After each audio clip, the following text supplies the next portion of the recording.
10 సంవత్సరాలకు 2035 నాటికి ఐబీలో 10th class certificate తీసుకుంటారు మన పిల్లలు. ఆ తర్వాత 4-5 ఏళ్లకు డిగ్రీ పాస్ అవుతారు.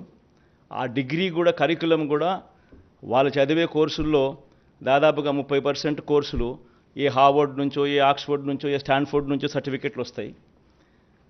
ఆ 10-15 సంవత్సరాల ఆ 10 నుంచి ఆ 15 సంవత్సరాల తర్వాత ఆ చదువులతో, ఆ క్వాలిటీ చదువులతో పిల్లాడు భావి ప్రపంచంలోకి వచ్చి ఉద్యోగం కోసం ఎతకడం మొదలు పెడితే పరిస్థితి ఏమిటి? ఆ పేదలు అనర్గళంగా ఇంగ్లీష్లో మాట్లాడుతూ ఉద్యోగాల కోసం వాళ్ళు అప్లికేషన్ పెడితే పరిస్థితి ఏమిటి? పేదరికం అన్నది మటుమాయమయ్యే పరిస్థితులు.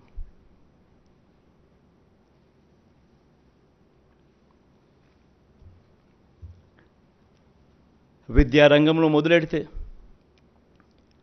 కని విని ఎరుగని మార్పులు వైద్య రంగంలో, వ్యవసాయ రంగంలో,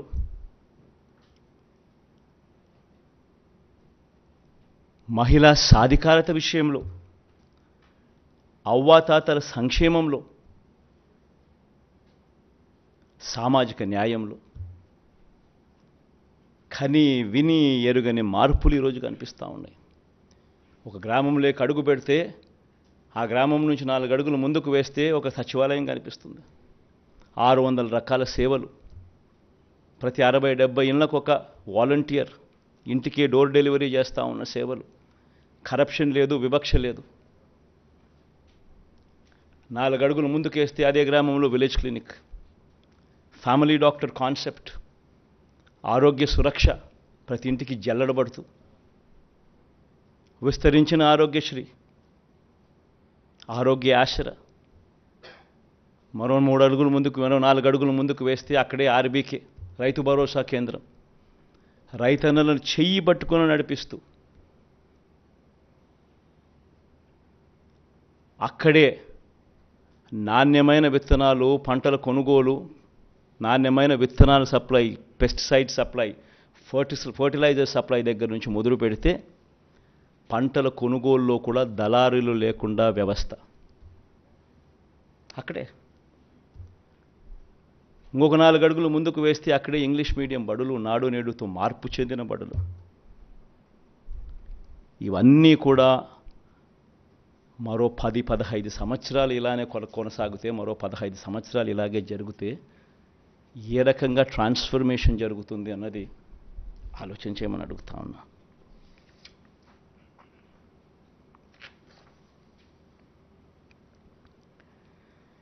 ఈరోజు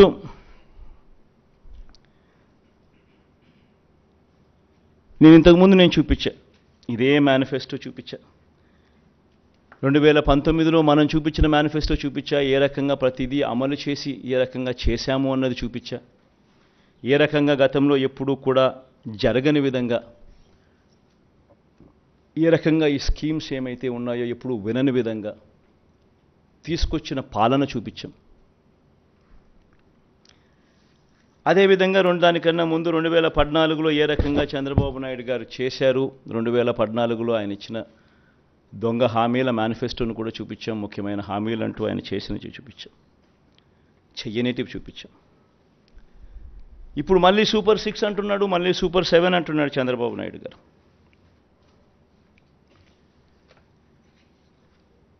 ఈ సూపర్ 6లకు, ఈ సూపర్ 10లకు, ఈ సూపర్ 6లకు చంద్రబాబు చెప్పే ఈ సూపర్ 10లకు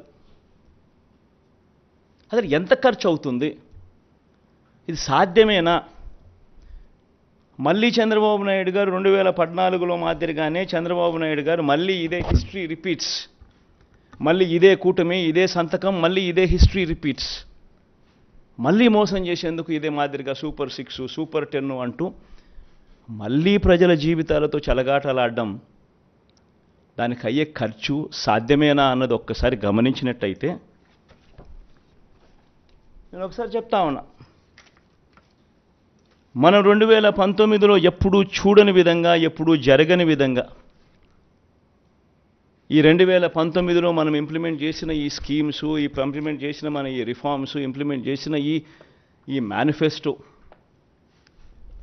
సంవత్సరానికి దాదాపుగా డీబీటీ నాన్ డీబీటీ రెండు కలిపితే కూడా, అంటే నాన్ డీబీటీ అంటే ఇళ్ల స్థలాలు, ట్యాబ్సు, పిల్లలకి ఇచ్చే ట్యాబ్సు, విద్యా కానుక, గోరుముద్ద, ఇటువంటివన్నీ.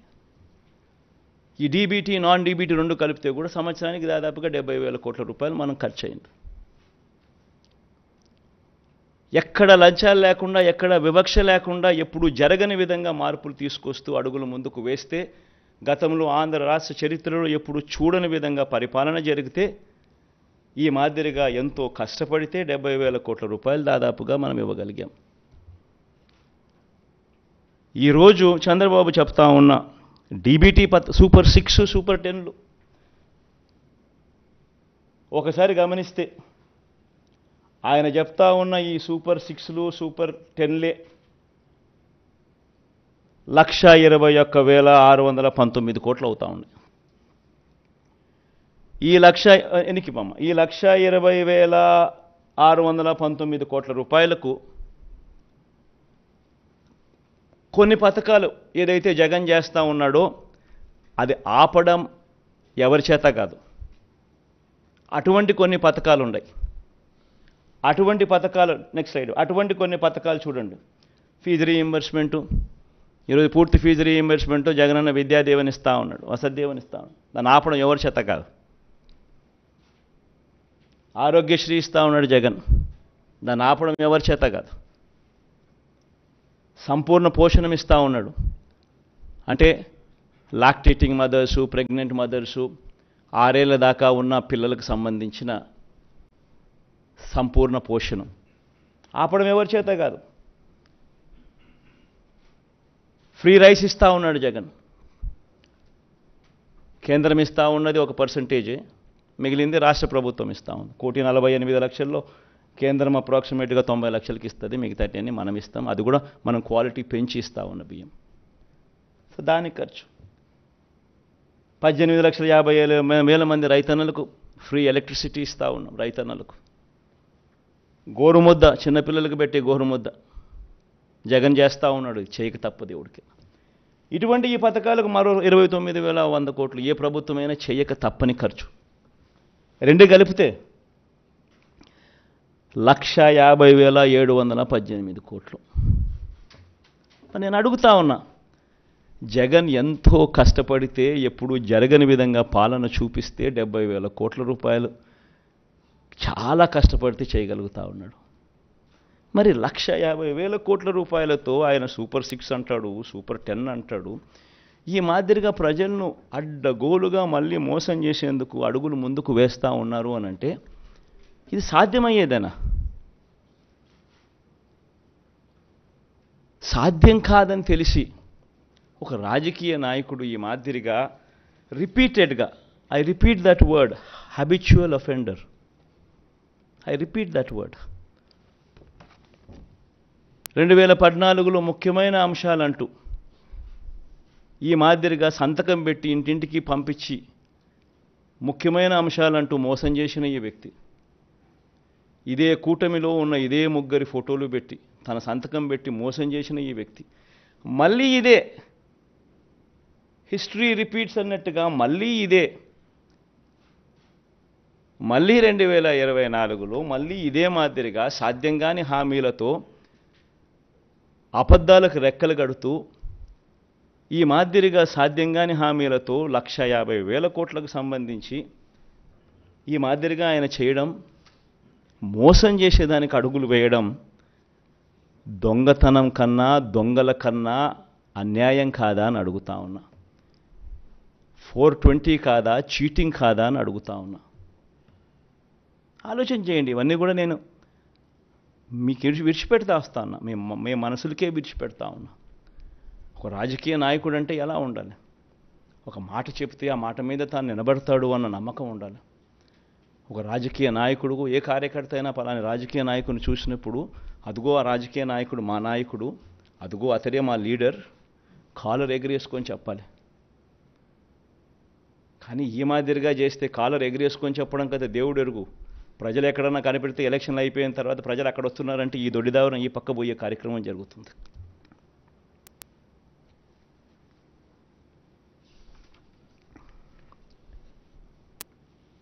అదే మాదిరిగా ఈయనేమంటాడు,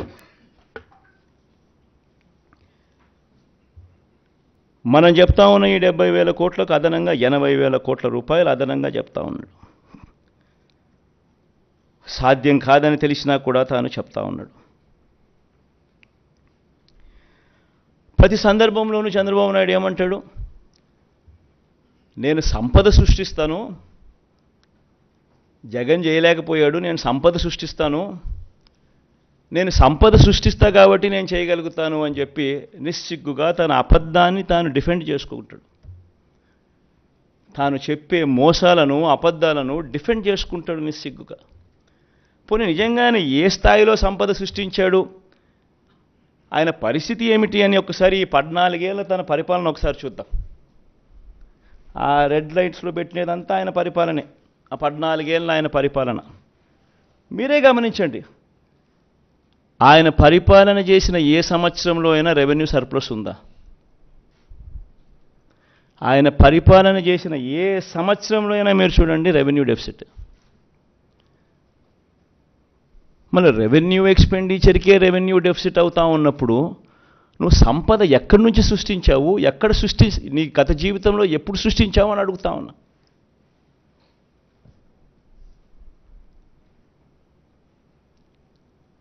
ఇట్స్ రియాలిటీ. అదే చంద్రబాబు నాయుడు ముందు పరిపాలన కానీ చంద్రబాబు నాయుడు లేని పరిపాలన కానీ ఒక్కసారి చూస్తే అంత రెవెన్యూ సర్ప్లసే కనిపిస్తుంది. ఇన్ని సంవత్సరాల రెవెన్యూ డెఫిసిట్ ఎక్కడ ఎవరి రెజ్యూమ్లో ఉండదు. ఏదో 1 సంవత్సరం ఉండొచ్చేమో, 2 సంవత్సరాలు ఉండొచ్చేమో రెవెన్యూ డెఫిసిట్, కానీ ఈ మాదిరిగా ఇన్ని సంవత్సరాలు ప్రతి సంవత్సరం రెవెన్యూ డెఫిసిట్ అనేది ఒక్క చంద్రబాబు నాయుడు హయాంలో మాత్రమే జరుగుతుంది. మళ్ళా ఇది రియాలిటీ అయి కనిపిస్తూ ఉండగానే సంపద సృష్టిస్తానంటాడు. సృష్టించలేదు అని చెప్పి లెక్కలు చెప్తా ఉన్నాయి, కనిపిస్తూ ఉన్నాయి. ప్రతి సంవత్సరం రెవెన్యూ డెఫిసిట్ కనిపిస్తూ ఉంది ఆయన హయాం అంతా.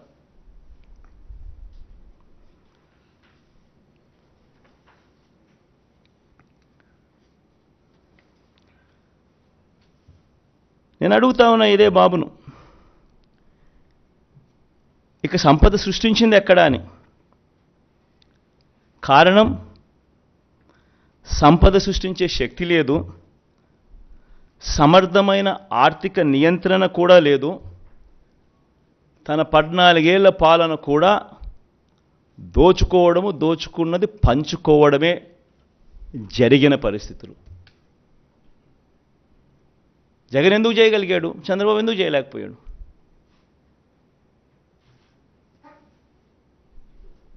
ఇక్కడ కరప్షన్ లేదు కాబట్టి, వివక్ష లేదు కాబట్టి, బటన్లు నొక్కుతున్నారు కాబట్టి అక్కడ దోచుకోవడము, దోచుకున్నది పంచుకోవడం.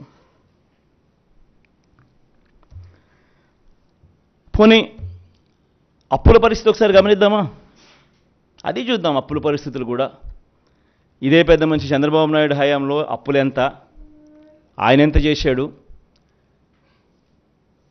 జగన్ అప్పులు ఎంత చేశాడు, ఆ అప్పుల పరిస్థితి కూడా ఎంత కూడా ఒకసారి గమనిద్దాం.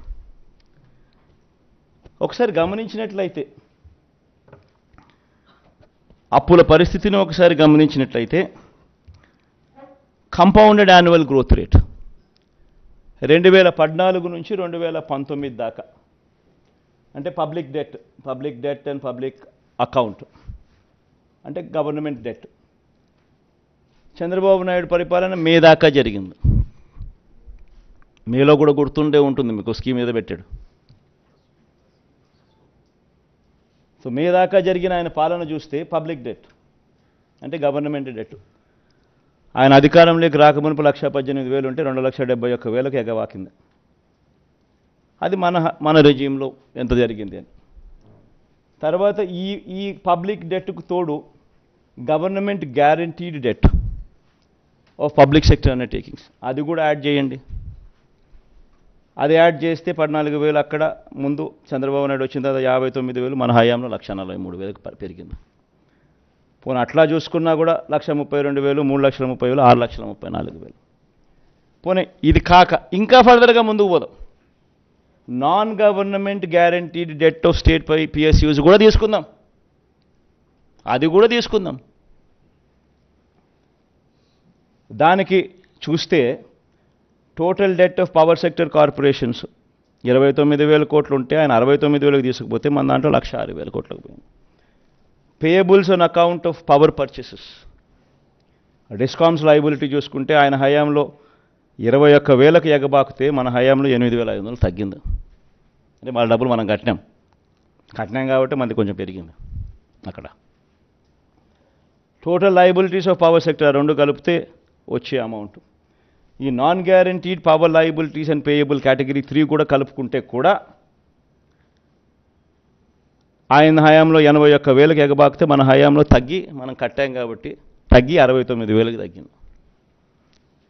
మొత్తంగా total state government liabilities and non guaranteed PSU liabilities కూడా కలుపుకుంటే కూడా ఎంత మన లయబిలిటీస్ ఉన్నాయని చెప్పి చూస్తే చంద్రబాబు నాయుడు హయాంలో 4,53,000 కోట్లు కాస్త 4,12,288 కోట్లకు ఎగబాకితే మన హయాంలో అది 7,03,000 కోట్లకు ఎగబాకింది.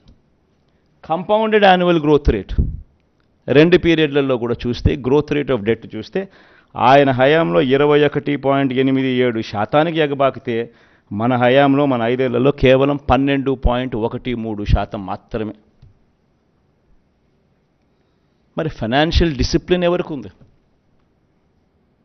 ఇంకా 2-3 స్లైడ్లు చూద్దామా?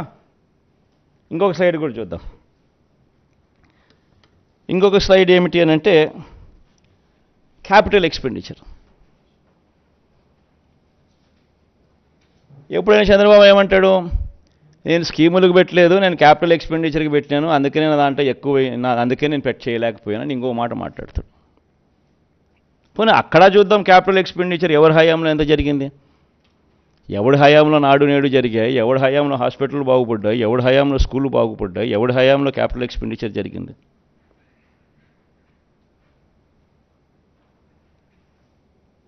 ఆయన హయాం చూస్తే క్యాపిటల్ ఎక్స్పెండిచర్ సంవత్సరానికి యావరేజ్ కింద 15,227 కోట్లు అయితే మన హయాంలో క్యాపిటల్ ఎక్స్పెండిచర్ 17,757 కోట్లు.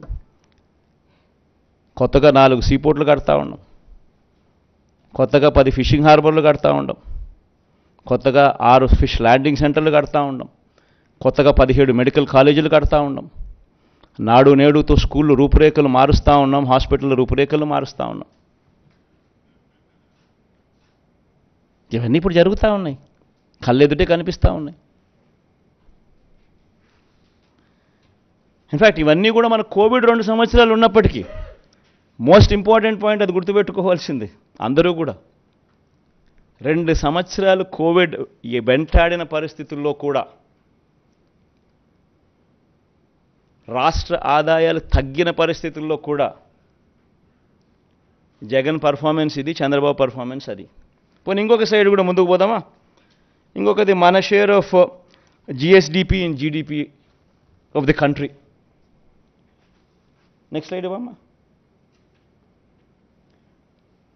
ఇది జీడిపిలో మన రాష్ట్ర షేర్ ఎంత, మన రాష్ట్ర మన వాటా అంటే పురోగతి అనేది ఏమిటి, దేశ ఖజానాకు మనం ఎంత ఇవ్వగలుగుతున్నాం అది చూస్తే చంద్రబాబు నాయుడు హయాంలో 4.47% కాంట్రిబ్యూషన్ ఉంటే మన హయాంలో 4.83% కాంట్రిబ్యూషన్. అంటే గ్రోత్ పెరిగి ఇంత డిఫికల్ట్ పీరియడ్లో కోవిడ్ ఉన్న సమయంలో కూడా గ్రోత్ పెరిగి రాష్ట్ర గ్రోత్ పెరిగి దేశానికి మనం కాంట్రిబ్యూట్ చేస్తాన్న దాంట్లో 4.83% వర్సెస్ 4.47% చంద్రబాబు నాయుడు రెజ్యూమ్. అంటే ఎవరి హయాంలో గ్రోత్ ఉంది, ఎవరి హయాంలో అభివృద్ధి ఉంది, ఎవరి హయాంలో క్యాపిటల్ క్రియేషన్ జరిగింది, ఎవరి హయాంలో సంక్షేమము అభివృద్ధి రెండు కూడా బ్రహ్మాండంగా పరుగులు వేస్తూ పరిగెత్తింది. ఇంకొకటి చూద్దామా? ఇంకోటి అంటాడు జగన్ ట్యాక్స్లు ఎక్కువ వేస్తూ ఉన్నాడు, ఇక్కడేమో జగన్ ఏమో ఒక పక్క ఇస్తాడు, మరో పక్క ట్యాక్సులతో బాధేస్తాడు అని చెప్పి ఇంకొకటి మాట కూడా మన మీద మాట్లాడతారు. అది చూద్దామా? పోనీ tax burden as a percentage of GSDP. Chandrababu Naidu హయాంలో tax burden as a percentage of GSDP చూస్తే 6.57% అయితే జగన్ హయాంలో అది 6.35%. మరి ఎవరి హయాంలో ఎవరు ట్యాక్సులతో బాధారయ్యా? ఇవన్నీ కూడా సోర్సెస్, ఇవన్నీ కూడా కనిపించే సోర్సులు. ఆర్బీఐలు, కాగులు, స్టేట్ బడ్జెట్ డాక్యుమెంట్స్, అన్ని చోట్ల ఇవన్నీ కనిపించే డాక్యుమెంట్స్ ఇవన్నీ.